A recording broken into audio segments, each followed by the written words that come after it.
Good day, everyone. Thank you for joining us once again here at Seafood and Brew for our economic briefing. I am Jamie Sumner, Chief Analyst, and for this week's briefing, we want to look over the unemployment report for February and then look at the retail sales and see how that impacted the overall expectation of the first quarter 2019 GDP put out by the Atlanta Fed. So as we know, the unemployment report was pretty disappointing in terms of the number of jobs created.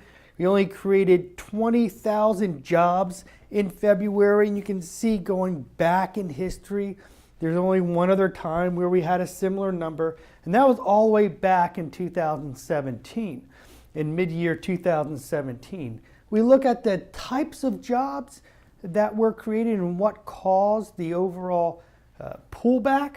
We can see construction workers down 31,000 jobs, and mining and logging down 5,000 jobs.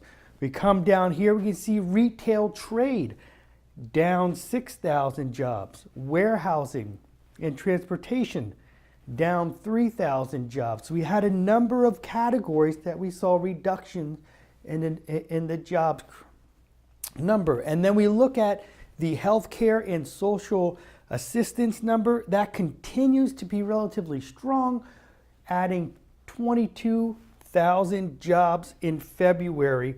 A little lower than when we saw it in January and December, but we still have a pretty strong number in there at that 22,000. But overall, when we look at the hourly earnings, we can see that is up 3.4% year over year. So we got a pretty strong increase in the hourly earnings. That's a positive, shows a little bit of the inflation, and we'll talk about inflation next week when we look at the CPI and PPI numbers that are coming out this week. So you can tune back in next week and we'll go over some inflationary numbers. But with this report, we can see average hourly earnings up 3.4%.